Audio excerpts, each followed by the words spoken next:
श्री रामचंद्र मानस कृष्ण कांड का शेष भाग हिंदी में सुनिए।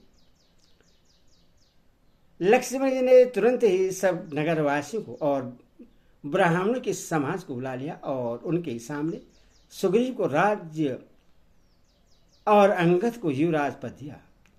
हे पार्वती, जगत में श्री राम जी के समान हित करने वाला गुरु, पिता, माता, बंधु और स्वामी कोई नहीं है। देवता, मनुष्य और मुनि सबकी यही रीति है कि स्वार्थ के लिए ही सब प्रीति करते हैं। जो सुग्रीव दिन रात बाली के भय से व्याकुल रहता था, जिसके शरीर में बहुत से घाव हो गए थे और जिसकी छाती चिंता के मारे जला करती थी, उसी सुग्रीव को उन्होंने वानरों का राजा बना दिया। श्री रामचंद्र का स्वभाव अत्यंत ही कृपालु है। जो लोग जानते हुए भी ऐसे प्रभु को त्याग देते हैं, वे क्यों न विपत्ति के जाल में फंसे। फिर श्री राम जी ने सुग्रीव को बुला लिया और बहुत प्रकार से उन्हें राजनीति की शिक्षा दी। फिर प्रभु ने कहा, हे वानरपति सुग्रीव, सुनो, मैं 14 वर्ष तक गांव बस्ती में नहीं जाऊंगा। ग्रीष्म ऋतु बीत कर वर्षा ऋतु आ गई, अतः मैं यहाँ पास ही पर्वत पर टिक रहूंगा। तुम अंगद से ही राज्य करो, मेरे काम का हृदय में सदा ध्यान रखना।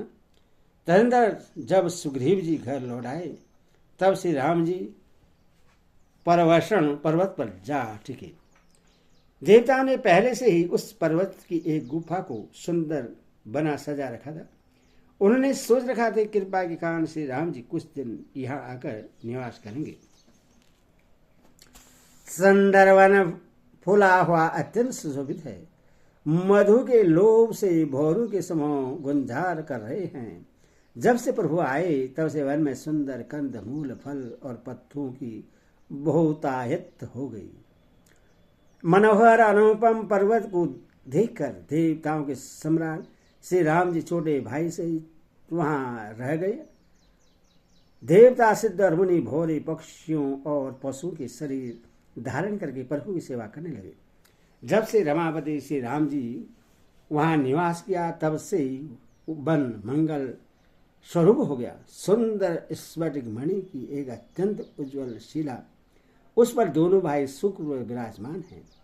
श्री राम जी छोटे भाई लक्ष्मण जी की भक्ति, वैराग्य, राजनीति और ज्ञान की अनेकों कथाएं कहते हैं। वर्षा काल में आकाश में छाए हुए बादल गरजते हुए बहुत से सुहाने लगते हैं। श्री राम जी कहने लगे, हे लक्ष्मण, देखो, मोर के झुंड बादलों को देखकर नाच रहे हैं, जैसे वैराग्य में अनुरक्त ग्रस्त किसी विष्णु भक्त को देखकर हर्षित होते हैं। आकाश में बादल घुमड़ घुमड़ कर घोर गर्जना कर रहे हैं। पीर या सीता जी के बिना मेरा मन डर रहा है। बिजली की चमक बादलों में ठहरती नहीं, जैसे दुष्ट की प्रीति स्थिर नहीं रहती। बादल पृथ्वी के समीप आकर नीचे उतरकर बरसते हैं, जैसे विद्या पाकर विद्वान नर्म हो जाते हैं।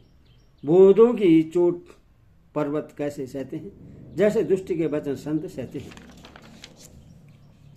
छोटी नदियां भरकर किनारों को तोड़ती हुई चली, जैसे थोड़ी धन से भी दुष्ट इतना जाते हैं।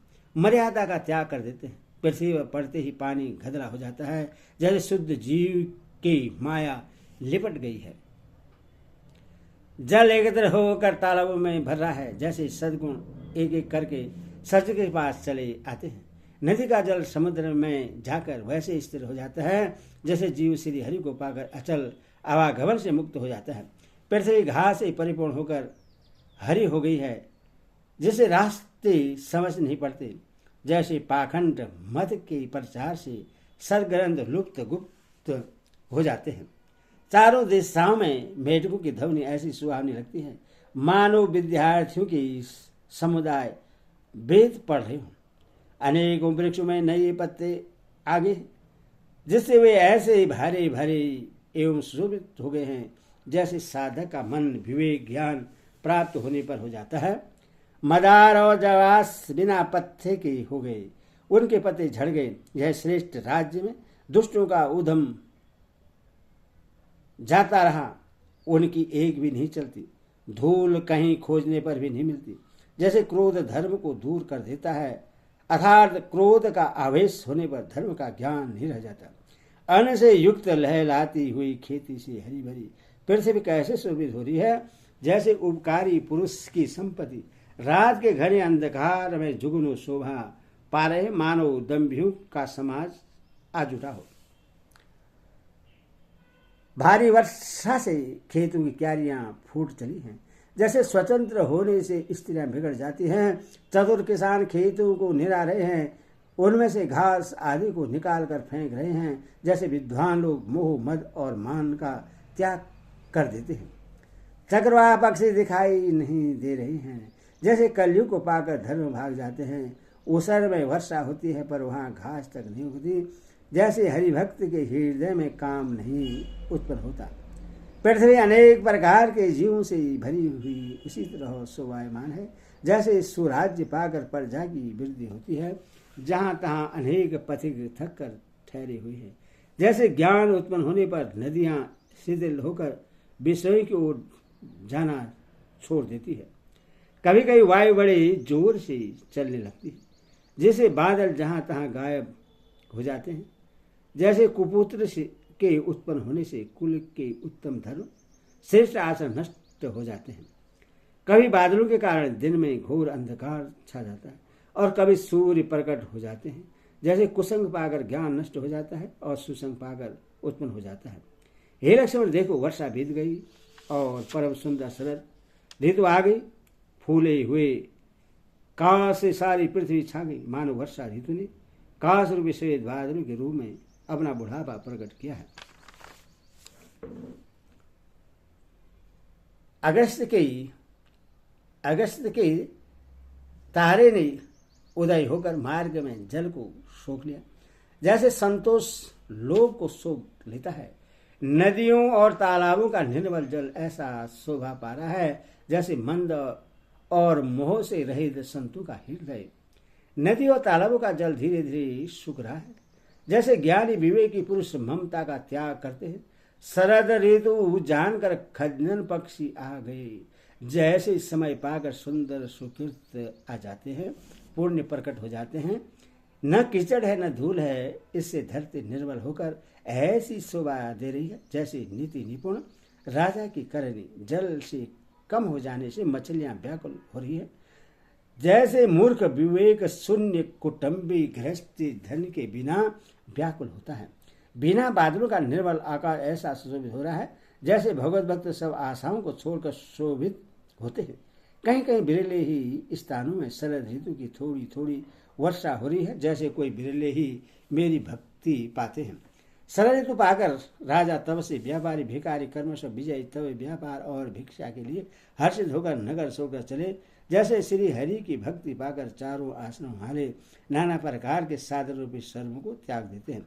जो मछलियां अथाह जल में हैं वे सुखी हैं, जैसे श्री हरि के शरण में चले जाने पर एक भी बाधा नहीं रहती। कमलों के फूलने से तालाब कैसे शोभा दे रहा है, जैसे निर्गुण ब्रह्मा सगुण होने पर सुशोभित होता है। भौरे अनुकूल शब्द करते हुए गुजरे हैं तथा पक्षियों के नाना प्रकार के सुंदर शब्द हो रहे हैं। रात्रि देखकर चकुए के मन में वैसे ही दुख हो रहा है, जैसे दूसरे की संपत्ति देकर दुष्ट को होता है। पब यहाँ रट लगाए हैं, उसको बड़ी प्यास है, जैसे शंकर जी का द्रोही सुख नहीं पाता, सुख के लिए झीकता रहता है। शरद ऋतु के ताप को रात के समय चंद्रमा हर लेता है, जैसे संतों के दर्शन से पाप दूर हो जाता है। चकोरों के समुदाय चंद्रमा को देखकर इस प्रकार टकटकी लगाए हैं, जैसे भगवत भक्त भगवान को पाकर उनके निर्निमेष नेत्रों से दर्शन करते हैं। मच्छर और डांस जाड़े के डर से इस प्रकार नष्ट हो गए, जैसे ब्राह्मण के साथ बैर करने से कुल का नाश हो जाता है। वर्षा ऋतु के कारण पृथ्वी पर जो जीव भर गए थे वे शरद ऋतु को पाकर वैसे ही नष्ट हो गए, जैसे सदगुरु को मिल जाने पर संदेह और भर्म के समूह नष्ट हो जाते हैं। वर्षा बीत गई, निर्मल शरद ऋतु आ गई, परंतु हे तात सीता की कोई खबर नहीं मिली। एक बार कैसे भी पता पाऊं तो काल को भी जीत कर पल भर में जान को ले आऊं। कहीं भी रहे यदि जीती होगी तो हितार यत्न करके मैं उससे अवश्य लाऊंगा। राज खजाना नगर और स्त्री पा गया, इसीलिए सुग्रीव ने भी मेरी सुधि भुला दी। जिस बाण से मैंने भाली को मारा था उसी बाण से कल उस मूढ़ को मारो। शिव जी कहते हैं, हे उमा, जिनकी कृपा से मद और मोह छूट जाते हैं उनको कहीं सपनों में क्रोध हो सकता है? यह तो लीला मात्र है। बोल सियावर रामचंद्र की जय। बोल साची दरबार की।